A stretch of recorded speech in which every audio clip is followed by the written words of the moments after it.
Kisa Gotami was a young woman with a pure and gentle heart, cherished by her friends and family. When she married, her life felt complete, and her happiness grew even brighter when she gave birth to a beautiful son. To Kisa Gotami, her child was her entire world, the embodiment of her love and hopes for the future. Every moment she spent with him filled her heart with joy and pride. She watched him grow day by day, nourishing him with love and care, believing that he would one day become strong and wise, bringing honor to their family. But as life often takes unexpected turns, her joy was soon to be replaced by an unimaginable sorrow. One fateful day, her beloved son fell severely ill. Kisa Gotami did everything she could, using every remedy she knew, hoping and praying for his recovery. But despite her tireless efforts, his condition worsened. Eventually, the light in his eyes faded, and he passed away in her arms. Her heart shattered and her world grew dark. She could not accept that her precious child was gone. Grief and denial. In the face of this tragedy, Kisa Gotami's grief took control. She was overcome by an overwhelming need to bring her son back, convinced that there had to be a way to undo this terrible loss. She refused to accept the reality of death, clinging to the hope that her beloved son could still be saved. She held his lifeless body close to her, her tears soaking his small, cold face, and whispered desperately for him to wake up. Her mind could not bear the emptiness left in his absence, and so she set out on a journey to find a way to bring him back to life. Driven by her grief, Kisa Gotami wandered through her village, holding her child and pleading with anyone she encountered. "Please, can you help me? My son has passed away, but there must be some medicine, some miracle, that can bring him back to life." Her neighbors looked at her with sorrow in their eyes, for they understood the depths of her pain. Yet they knew that nothing could be done to reverse death. Some tried to console her, but Kisa Gotami's heart was too burdened to hear their words. She felt isolated, her grief separating her from the rest of the world. The Buddha's compassionate advice. In her despair, someone suggested that Kisa Gotami visit the Buddha, a wise and compassionate teacher whose kindness and wisdom had helped many people find peace. The words struck a chord in Kisa Gotami's heart. Perhaps, she thought, the Buddha held the secret to the miracle she so desperately sought. With renewed hope, she made her way to the place where the Buddha was teaching, her heart pounding with anticipation and her child's body still cradled in her arms. Upon reaching the Buddha, Kisa Gotami fell to her knees and, with tears streaming down her face, begged him, "Please, great teacher, bring my son back to life. I have lost him and I cannot bear this pain.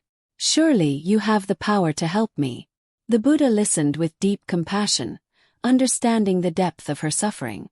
After a moment of silence, he looked at her gently and said, "I can help you, Kisa Gotami, but first you must bring me a mustard seed.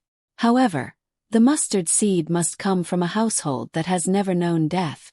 For a moment, Kisa Gotami was elated, believing that this small task would lead to her son's return.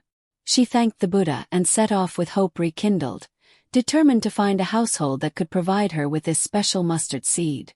The quest for the mustard seed. With newfound purpose, Kisa Gotami approached the first house she saw and knocked on the door. A kind woman answered, and Kisa Gotami explained her request, saying, "Please, I need a mustard seed from a house where no one has ever died. It's the only way to save my son."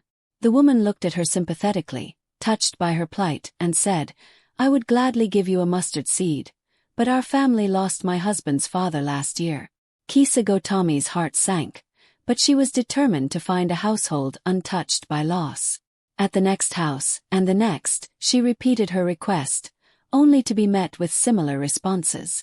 One family had lost a child, another had lost a sister, and yet another mourned a dear friend. Each person she spoke to recounted their own experience of grief and loss. Each encounter brought her closer to an understanding that was, at first, too painful to accept. Kisa Gotami realized little by little that her sorrow was not unique and that suffering and death were part of every family's story. As she continued her search, her heart began to soften.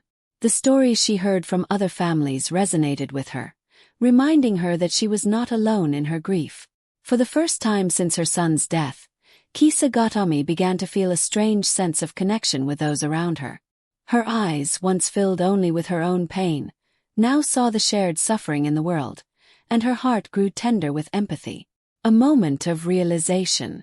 By the end of the day, Kisa Gotami returned to the Buddha, empty-handed but with a profound transformation. She had not found a household that had never known death, but she had gained something far more valuable, a new understanding of life and death. She bowed before the Buddha, her voice soft yet steady, and said, "I have come to understand, great teacher, that every family has felt the pain of loss. Death is part of life and suffering is universal. I see now that clinging to what is impermanent can only bring more suffering." The Buddha looked at her with a gentle smile, acknowledging her newfound wisdom. He explained that in clinging to those things that are transient, whether loved ones, wealth, or youth, we bind ourselves to an endless cycle of suffering. Only by accepting life's impermanence can we find true peace and liberation. His words sank deeply into Kisa Gotami's heart, giving her a new path forward, one not based on denying death but on embracing the reality of change. Embracing a new path. Kisa Gotami's grief began to shift into something different. She no longer felt isolated by her sorrow but, instead, felt connected to the greater human experience. She found solace in the understanding that her pain was shared by all, and this realization eased her suffering. She let go of her child's body, finally allowing herself to lay him to rest with love and reverence, honoring his life and accepting his passing. She chose to stay with the Buddha, learning his teachings and dedicating herself to understanding the truth of suffering and the path to peace. Over time, she became a devoted follower, finding peace through compassion and wisdom. Her life became a testament to the resilience of the human spirit, and she spent her days helping others on their own journeys through grief and acceptance. The legacy of the mustard seed. The story of Kisa Gotami and the mustard seed lives on as a powerful lesson in the Buddhist teachings. It reminds us that suffering is not something that isolates us, but rather, it is something that connects us. By recognizing that all beings experience loss and hardship, we can develop compassion not only for others but also for ourselves. In accepting the impermanence of life, we can release our attachments and learn to live with a heart that is open and free. Through her journey, Kisa Gotami showed that it is possible to transform personal suffering into a source of strength and compassion. The wisdom she gained became a guiding light, illustrating that peace comes not from denying life's challenges but from embracing them with courage, compassion, and understanding. Conclusion. The teaching of impermanence. The Buddha's request for a mustard seed was not a test, but rather an invitation to a deeper understanding of life's nature. The story of Kisa Gotami encourages us to see that every life is touched by loss, and that our response to suffering determines the quality of our peace. In the face of impermanence, the story shows us that letting go and finding acceptance can lead us toward a life filled with genuine compassion and wisdom. This story's teachings echo beyond time, reminding us all that grief can lead to growth, that compassion for others softens our own sorrow, and that wisdom begins when we accept life in its entirety, the joys, the sorrows, and the inevitable changes in between.